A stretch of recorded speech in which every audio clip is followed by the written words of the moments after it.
Hi guys, welcome to my first video. तो यहाँ पे मैं आपको आज सेकेंड सेमेस्टर का पहला चैप्टर जो है सेल स्ट्रक्चर एंड फंक्शंस के बारे में बताने वाली हूँ। ओके, तो ये सेकेंड सेमेस्टर वाले जितने भी हैं बीए के फिजिकल एजुकेशन का फर्स्ट चैप्टर है। सेल्स के स्ट्रक्चर और फंक्शंस बताने हैं हमें। ओके, सबसे पहले हम इनकी इंट्रोडक्शन पढ़ लेते हैं। इंट्रोडक्शन में है nature produce so many plants and animal. जो नेचर है उसने बहुत सारे प्लांट और एनिमल्स को प्रोड्यूस किया हुआ है, बनाया गया है। अगर बेसिक यूनिट इज सेल, उसका जो बेसिक यूनिट है वो है सेल। ठीक है, आपको पता होगा कि कई बार हम अपना चेकअप कराते हैं, तो फुल बॉडी चेकअप कराते हैं, तो उसमें कभी कभार सेल्स कम हो जाते हैं। तो सेल्स कम हो जाने पर बॉडी को बहुत ज़्यादा रिस्क में आ जाती है हमारी बॉडी, जिससे ह्यूमन बीइंग की डेथ भी हो जाती है। The living organisms are looking huge in size. जो इंसान जी रहे हैं वो तो बहुत बड़े हैं साइज़ में, तो उनका साइज़ बहुत बड़ा है, पर जिनसे वो बने हैं वो स्मॉल स्मॉल सेल्स हैं। Okay, which are even not seen with naked eyes, जो कि नेक्ड आइज खुली आंखों से भी नहीं देखे जाते, उतने छोटे छोटे सेल्स होते हैं हमारी बॉडी में। These are very small in size, ये बहुत छोटे होते हैं साइज में, जो कि मैं आपको बता रही हूँ कि खुली आंखों से भी नहीं देखे जाते हैं। But perform so many process which help to living organisms to live, पर ये बहुत बड़ा एक टास्क जो है कि परफॉर्म करते हैं, बहुत बड़ा प्रोसेस है इनका, जो कि एक लिविंग जो बीइंग है, जो हम जैसा इंसान या कोई भी प्लांट एनिमल कुछ भी है, चाहे वो इतना छोटा सा कीड़ा इंसेक्ट जो भी है, उसको ये बहुत ज़्यादा मतलब इनका बहुत मेन रोल है हमारी लिविंग बॉडी को चलाने में। ठीक है, okay. Cell is the smallest unit of each living organism. तो जो सेल है वो एक स्मॉलेस्ट यूनिट है हर किसी की बॉडी के अंदर, जो भी ऑर्गेनिजम्स हैं उन सब की बॉडी का ये सबसे एक स्मॉल यूनिट है। Okay, the cell is first studied by English scientist. तो जो सेल है उसको सबसे पहले किसने पढ़ा था, वो था एक इंग्लिश साइंटिस्ट जिसका नाम था रॉबर्ट हुक। रॉबर्ट हुक जो थे, उन्होंने ये इंग्लिश के साइंटिस्ट थे, उन्होंने ये सबसे पहले ये वर्ड को स्टडी की थी इसके बारे में। The study of cell is known as cytology. तो जो सेल की जो स्टडी होती है उसको काइटोलॉजी बोला जाता है। सब याद रखना, फिलअप्स में अगर फिल इन द ब्लैंक्स आएंगे तो उसमें भी ये आ सकता है और ये क्वेश्चन भी पूछा जा सकता है। ओके, सो इंट्रोडक्शन में मैंने आपको बता दिया कि सेल क्या है।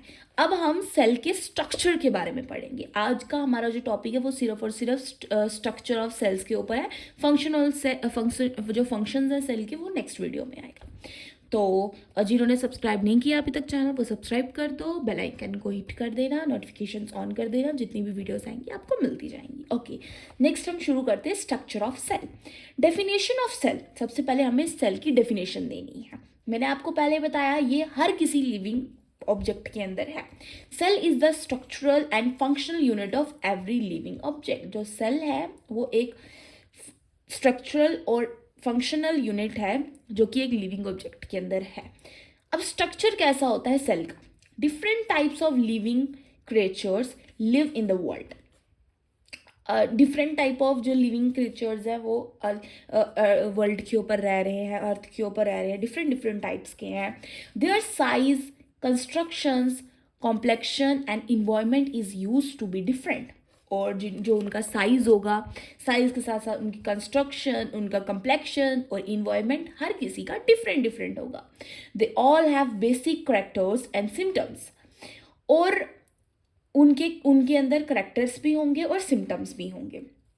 बेसिक जो करेक्टर होते हैं वो भी होंगे और सिम्टम्स भी होंगे। But they have a single common characteristic, पर उन सब के अंदर एक सिंगल कॉमन कैरेक्टरिस्टिक होगा।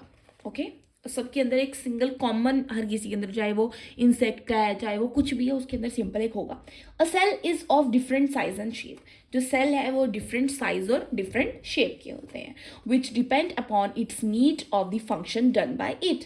जो कि अब डिफरेंट साइज के होंगे, डिफरेंट शेप के होंगे, जो कि विच डिपेंड्स अपॉन उसकी साइज के ऊपर डिपेंड करेगा कि कैसा फंक्शन उसके द्वारा किया जा रहा है। अब सबसे पहला होता है सेल मेम्ब्रेन, जो उसकी आउटर 4 साइड्स होती हैं। सबसे पहली आएगी this thin membrane covers the all 4 side of sales.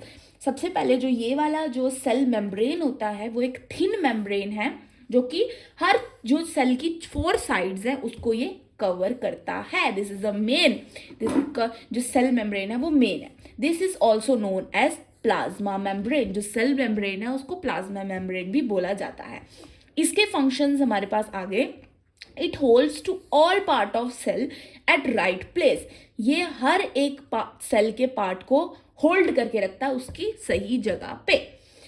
It provide shape to the cell, ये सेल को शेप प्रोवाइड करता है। And separate the cell from external function की जाए जो सेल मेम्ब्रेन है और प्लाज्मा मेम्ब्रेन। ओके, उसके बाद अब इसके 4 पॉइंट्स भी बड़े, आप अब लिख रहे हो 4 पॉइंट्स भी बड़े, क्योंकि 60 मार्क्स का पेपर होता है तो 4 पॉइंट्स बहुत है इसके। ओके, सो अब हम नेक्स्ट जो है वो है हमारा प्रोटोप्लाज्म। सब बोलते हैं प्रोटोप्लाज्मा, पर एम के बाद ए नहीं है तो इसको हम बोलेंगे protoplasm. It is living matter due to which cell is also living. ये भी एक, इसका भी एक कोई मैटर है जो प्रोटोप्लाज्म है, कि जो सेल है वो जिंदा रहता है इसी की वजह से, प्रोटोप्लाज्मा की वजह से। It contain excess amount of water, यही प्रोटोप्लाज्मा है, यही एक्सेस अमाउंट ऑफ वाटर को कंटेन करता है। चलते हैं हम नेक्स्ट पेज पे अपने। ओके, सो काइटोप्लाज्म। अब नेक्स्ट आ जाता है हमारे पास काइटोप्लाज्म। हमने प्रोटोप्लाज्म के बारे में पढ़ा है, पिछले वाले में प्रोटोप्लाज्म पढ़ा है, अब हम काइटोप्लाज्म पे आ चुके हैं। Cytoplasm, it is water like fluid which contain living and non living matter. ये एक वाटर की तरह एक फ्लूइड होता है जो कि कंटेन करता है लिविंग और non living matter. It is situated between plasma membrane and nucleus. ये प्लाज्मा मेम्ब्रेन मैंने आपको बताया, प्लाज्मा मेम्ब्रेन है, सेल मेम्ब्रेन का दूसरा नाम प्लाज्मा मेम्ब्रेन है। तो ये सेल मेम्ब्रेन और प्लाज्मा मेम्ब्रेन, तो ये उसके बिटवीन में, उसके बीच में प्लाज्मा मेम्ब्रेन और न्यूक्लियस के बीच में ये होता है। It provides energy through metabolism of for the growth. ये एनर्जी प्रोवाइड करता है मेटाबॉलिज्म के थ्रू फॉर द ग्रोथ और रिप्रोडक्शन, सेल की ग्रोथ के लिए और रिप्रोडक्शन के लिए। Each places the important component to suitable place. Each places the important component to suitable place. ये एक इम्पॉर्टेंट कॉम्पोनेंट को उसकी सुटेबल प्लेस पे रखता है। It contain important components for metabolism. ये इंपॉर्टेंट कंपोनेंट्स कंटेन करता है मेटाबॉलिज्म के लिए। न्यूक्लियस, अब फोर्थ जो है वो हमारे पास है न्यूक्लियस। तो मैंने आपको बोला जो काइटोप्लाज्म होता है वो प्लाज्मा मेम्ब्रेन, जिसको हम सेल मेम्ब्रेन भी बोलते हैं, और न्यूक्लियस के बीच में होता है। अब हम न्यूक्लियस के बारे में पढ़ने वाले हैं। न्यूक्लियस क्या होता है? Nucleus is a headquarter of the cell. You know the headquarters, जो सबसे आपने पढ़ा होगा आर्मी में, बीएसएफ में होता है। तो ये सेल का सबसे बड़ा हेड क्वार्टर है। Which control the every activity of cell. यही जो है हर एक सेल की एक्टिविटी को कंट्रोल करता है। It is covered by cell membrane. ये जो है वो प्लाज्मा मेम्ब्रेन और सेल मेम्ब्रेन एक ही है, दो नाम दिए हैं। सेल मेम्ब्रेन को हम प्लाज्मा मेम्ब्रेन भी बोल सकते हैं। तो इसको सेल मेम्ब्रेन कवर करता है। It is divided into 2 parts. जो न्यूक्लियस है वो 2 पार्ट्स में डिवाइडेड है। सबसे पहला है क्रोमोसोम्स। क्रोमोसोम्स जो है it contain DNA which is Doxy ribose nucleic acid contain genetic informations. तो आपको पता होगा डीएनए फादर के साथ उसकी डॉटर या सन का, उसके बेबी का एक डीएनए टेस्ट होता है जिसको हम बोलते हैं Doxy ribose nucleic acid. Okay, तो जो ये होता है ये जेनेटिक जो इंफॉर्मेशन होता है ये वो कंटेन करता है। Okay, which transformed from one generation to other generation. ये जो होता है ये 1 जनरेशन से अदर जनरेशन में ट्रांसफ़र होता है। यू नो डीएनए, ये चीज़ अगर फादर में है तो उसके बच्चे में भी होगी। तो इसीलिए हम डीएनए टेस्ट करा के पता करते हैं कि ये बच्चा अपने फादर का ही है या किसी और का है। तो ये सबसे बड़ी एक एग्जांपल मैं आपको दे चुकी हूँ। ये आपने बहुत बारी किन्हीं चीज़ों में भी पढ़ा होगा। दूसरा है न्यूक्ली, तो ये कंटेन करती है आरएनए, ये आरएनए कंटेन करती है which is ribonucleic acid which helps in protein synthesis. तो ये जो न्यूक्लियाई ये न्यूक्लियली है वो कंटेन करती है आरएनए जो कि है रिबोन्यूक्लिक एसिड है which help in the protein synthesis. तो ये प्रोटीन के मामले में ये इसको करती है। तो न्यूक्लियस के ये दो पार्ट्स में डिवाइडेड था, तो मैंने आपको दोनों पार्ट्स बता दिए हैं। ओके, अब हम फिफ्थ पार्ट पे हम चलते हैं, जो कि है ऑर्गेनल्स। ऑर्गेनल्स ये एक स्मॉल ऑर्गन होता है, part in cell known as organelles. ये एक स्मॉल ऑर्गन है जो प्रेजेंट होता है सेल्स के अंदर, जिसको हम बोलते हैं organelle cells, which is named as, मतलब इसको इसी का नाम दिया गया है। ये प्रेजेंट होता है, एक बहुत स्मॉल ऑर्गन होता है। तो इसका हमारे पास एक पार्ट है जो कि है मिथोकॉन्ड्रिया। ये आपने पढ़ा भी होगा mitochondria. These organ are made up from membrane. ये जो ऑर्गन होता है ये मेम्ब्रेन से बना होता है। There are many chamber in their inner membrane. बहुत सारे चैम्बर्स होते हैं इनकी इनर मेम्ब्रेन में, अंदर जो मेम्ब्रेन होती है इनकी। It shape is like tube जैसी एक शेप होती है, जैसे जैसे ये मैंने एक ट्यूब होती है इसकी जैसी, उसके जैसी शेप होती है। इसके फंक्शंस क्या, it is known as power house of the cell. ये पावर हाउस होता है सेल का। इट कंटेन्स एंजाइम्स, ये एंजाइम्स कंटेन करता है। It helps in the fat metabolism and cell respirations. ये फैट मेटाबॉलिज्म को हेल्प करता है, और सेल रेस्पिरेशंस मतलब सेल को सांस लेने में ये इसका बड़ा योगदान है। It provide energy for sale activities. ये सेल एक्टिविटीज़ को एनर्जी प्रोवाइड करता है।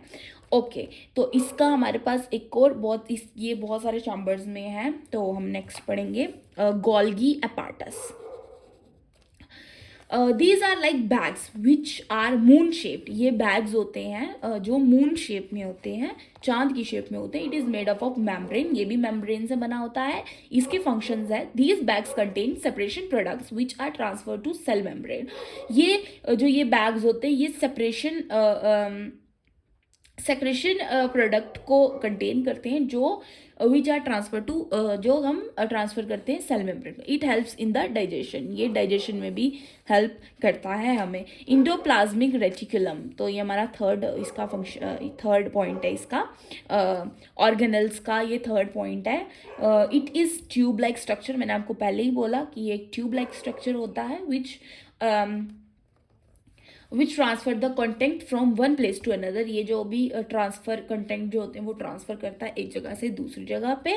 It prepare membrane during cell division. जब सेल की डिवीजन हो रही होती है, जब सेल एक दूसरे से अलग हो रहे होते हैं, तो ये मेम्ब्रेन प्रिपेयर करता है उसमें।